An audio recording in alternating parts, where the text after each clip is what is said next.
S ನಾವೀಗ ದರ್ಶನ್ಗೆ ಜೈಲ ಅಥವಾ ಬೇಲ್ ಬಗ್ಗೆ ಮಾತಾಡ್ತಿದ್ವಿ. ಯಾಕೆಂದ್ರೆ ನಾಳೆ ಕೋರ್ಟ್ ನಲ್ಲಿ ನಟ ದರ್ಶನ್ ಅವರ ಅರ್ಜಿ ವಿಚಾರಣೆ ನಡೀತಾ ಇದೆ. ಜಾಮೀನು ಅರ್ಜಿ ವಿಚಾರಣೆ ನಾಳೆ ಕೋರ್ಟ್ ನಲ್ಲಿ ನಡೀತಾ ಇರುವಂತದ್ದು. 57 CCH ಕೋರ್ಟ್ ನಲ್ಲಿ ಈ ಒಂದು ಅರ್ಜಿ ವಿಚಾರಣೆ ನಡೀತಾ ಇದೆ. ಸೊ ಹಾಗಾಗಿ ದರ್ಶನ್ ಅವರಿಗೆ ಬೇಲ್ ಸಿಗುತ್ತಾ ಇಲ್ಲ ಮತ್ತೆ ಜೈಲೇ ಗತಿಯಾಗುತ್ತಾ ಅನ್ನೋ ಒಂದು ಕುತೂಹಲ ಈಗ ಅಭಿಮಾನಿಗಳಲ್ಲಿ ಮನೆ ಮಾಡಿರುವಂತದ್ದು.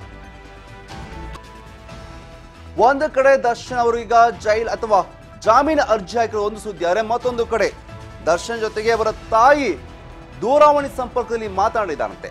ಫೋನ್ನಲ್ಲಿ ದರ್ಶನ್ ಅವರ ತಾಯಿ ಮೀನಾ ತುಗುದೀಪ್ ಅವರು ಫೋನ್ನಲ್ಲಿ ಮಾತಾಡಿದಂತೆ 5 ನಿಮಿಷಗಳ ಕಾಲ ಮಾತಾಡಿದ್ರು. ಹಾಗಾದ್ರೆ ತಾಯಿ ದರ್ಶನ್ ಅವರ ತಾಯಿ ಮೀನಾ ತುಗುದೀಪ್ ಅವರು ಏನ್ ಮಾತಾಡಿದ್ದಾರೆ, ಜೈಲಿಗೆ ಕರೆ ಮಾಡಿ ಮಾತಾಡಿದಂತ ಮೀನಾ ತುಗುದೀಪ್ ಅವರು ಏನೆಲ್ಲ ಮಾತನಾಡಿದ್ದಾರೆ, ಹಾಗಾದ್ರೆ ಮಗನ ಹತ್ರ ಯಾವ ವಿಚಾರ ಚರ್ಚೆ ಮಾಡಿದ್ದಾರೆ, ಇದು ಕೂಡ ಪ್ರಶ್ನೆ ಆಗಿರುವಂಥದ್ದು. 5 ನಿಮಿಷಗಳ ಕಾಲ ಮೀನಾ ತುಗುದೀಪ್ ಅವರು ತಮ್ಮ ಮಗನ ಜೊತೆ ಮಾತನಾಡಿದಾರಂತೆ. ನಾಳೆ ಕೋರ್ಟ್ನಲ್ಲಿ ದರ್ಶನ್ ಅವರ ಅರ್ಜಿ ವಿಚಾರಣೆ ನಡೀತಾ ಇದೆ. ರೇಣುಕಾಸ್ವಾಮಿ ಕೊಲೆ ಆರೋಪದಲ್ಲಿ ದರ್ಶನ್ ನಿನ್ನೆ ಬೇಲ್ಗೆ ಅರ್ಜಿಯನ್ನು ಹಾಕಿದ್ದಾರೆ. 57 CCH ಕೋರ್ಟ್ಗೆ ಅರ್ಜಿಯನ್ನು ಸಲ್ಲಿಸಿರುವಂಥದ್ದು. ಬೇಲ್ ಅರ್ಜಿ ಸಲ್ಲಿಸಿದ ಬಳಿಕ ತಾಯಿ ಮೀನಾ ತುಗುದೀಪ್ ಅವರ ಜೊತೆಗೆ ದರ್ಶನ್ ಮಾತನಾಡಿದ್ದಾರಂತೆ. ಬಳ್ಳಾರಿ ಜೈಲಿನಲ್ಲಿರುವ ದರ್ಶನ್ ಅವರ ತಾಯಿ ದೂರವಾಣಿ ಕರೆ ಮಾಡುವ ಮೂಲಕ ಧೈರ್ಯವನ್ನು ತುಂಬಿದಂತೆ. ಯಾವುದೇ ಆತಂಕ ಬೇಡ, ರಾಜರಾಜೇಶ್ವರಿ ಆಶೀರ್ವಾದ ನಿನ್ನ ಮೇಲೆ ಇದೆ ಹೀಗಂತ ಹೇಳಿದಾರಂತೆ.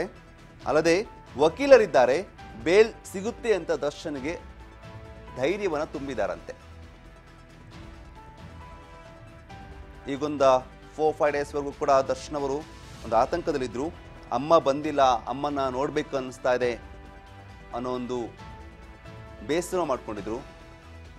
100 ದಿನಗಳಾದರೂ ಕೂಡ ಅಮ್ಮ ಜೈಲಿನ ಹತ್ರ ಬಂದಿಲ್ಲ, ನಾನು ನೋಡ್ಬೇಕು ಅನ್ನಿಸ್ತಾ ಇದೆ, ಅಮ್ಮನ ನೆನಪುಗಳು ತುಂಬಾನೇ ಕಾಡ್ತಾ ಇದೆ ಅನ್ನೋ ಮಾತನಾಡಿದ್ರು. ಆ ಮಾತಿನ ಹಿಂದೆನೇ ತಾಯಿ ಬಳ್ಳಾರಿ ಜೈಲಿಗೆ ಹೋಗಿ ತಮ್ಮ ಮಗನನ್ನ ಭೇಟಿಯಾಗಿದ್ರು. ಅವರ ಜೊತೆಗೆ ದರ್ಶನ್ ಅವರ ಅಕ್ಕನ ಮಕ್ಕಳು ಕೂಡ ಸಾಥ್ ಕೊಟ್ಟಿದ್ರು. ಎಲ್ಲರೂ ಹೋಗಿ ನೋಡ್ಕೊಂಡು ಬಂದಿದ್ರು. ಅದಾದ ಬಳಿಕ ದರ್ಶನ್ ಮುಖದಲ್ಲಿ ಒಂದಷ್ಟು ನಗು ಮೂಡಿತ್ತು. ಸೊ ಇದೀಗ ನಿನ್ನೆಯಷ್ಟೇ ಅಂದರೆ ತಾಯಿ ಜೊತೆ ಚರ್ಚೆ ಮಾಡಿದೆ ಅಂತ ಅನಿಸುತ್ತೆ. ಮೊನ್ನೆ ಏನು ತಾಯಿಯವರು ದರ್ಶನ್ ಅವರ ಮೀಟ್ ಮಾಡಕ್ಕೆ ಹೋದಂಥ ಸಂದರ್ಭದಲ್ಲಿ ಈ ಒಂದು ಬೇಲ್ ವಿಚಾರ ಇರ್ಬೋದು, ಇದೆಲ್ಲದೂ ಕೂಡ ತಾಯಿ ಜೊತೆ ಚರ್ಚೆ ಮಾಡಿದ್ದಾರೆ ಅಂತ ಅನಿಸುತ್ತೆ. ಅಥವಾ ತಾಯಿಯ ಆಶೀರ್ವಾದನ ಪಡ್ಕೊಂಡು ಬೇಲಿಗೆ ಅವರು ಅರ್ಜಿ ಹಾಕಿದ್ದಾರೆ ಅಂತ ಅನಿಸುತ್ತೆ. ಹಾಗಾಗಿ ಮತ್ತೆ ಅಮ್ಮನೊಂದಿಗೆ ಈಗ ಮಾತುಕತೆ ಮಾಡಿರುವಂಥದ್ದು. ಅಮ್ಮ ಬಂದು ಹೋದ ಬಳಿಕ ದರ್ಶನ್ ಅವರು ಜಾಮೀನು ಅರ್ಜಿನ ಹಾಕಿರೋದು. ಇಲ್ಲಿ ನೋಡಿ, ಅಮ್ಮ ಬಂದಿಲ್ಲ, ಅಮ್ಮನ ನೋಡಬೇಕು ಅಂತ ತುಂಬಾ ಕಾತರಿಸ್ತಾ ಇದ್ರು. ಅಮ್ಮ ಬಂದು ಹೋದ ಮೇಲೆ ದರ್ಶನ್ ಅವರ ಮುಖದ ಮೇಲೆ ಒಂದಷ್ಟು ನಗು ಮೂಡಿರುವಂಥದ್ದು. ಅದಲ್ಲದೆ ಅಮ್ಮನ ಆಶೀರ್ವಾದನ ಪಡ್ಕೊಂಡು ಮೇ ಬಿ ಈ ಒಂದು ಜಾಮೀನು ಅರ್ಜಿನ ಹಾಕಿದ್ದಾರೆ ಅಂತ ಅನ್ಸುತ್ತೆ. ಹಾಗಾಗಿ ದರ್ಶನ್ ಅವರು ಈಗ ಜಾಮೀನು ಅರ್ಜಿ ವಿಚಾರ ಕುರಿತಂತೆ ತಾಯಿ ಜೊತೆ ಮಾತುಕತೆ ಮಾಡಿದ್ದಾರೆ. ತಾಯಿಯವರು ಕೂಡ ಧೈರ್ಯ ತುಂಬಿದರಂತೆ. ನಿನ್ನ ಜೊತೆ ಆ ದೇವಿ ಇದ್ದಾರೆ, ಅಲ್ಲದೆ ರಾಜರಾಜೇಶ್ವರಿ ದೇವಿ ನಿನ್ನ ಜೊತೆ ಇದ್ದೇ ಇರ್ತಾರೆ, ಆಕೆ ಆಶೀರ್ವಾದ ಇದ್ದೇ ಇರುತ್ತೆ, ವಕೀಲರಿದ್ದಾರೆ, ಹಾಗಾಗಿ ಆರಾಮಾಗಿರು, ಬೇಲ್ ಸಿಗುತ್ತೆ ಅಂತ ಧೈರ್ಯವನ್ನು ತುಂಬಿದಾರಂತೆ.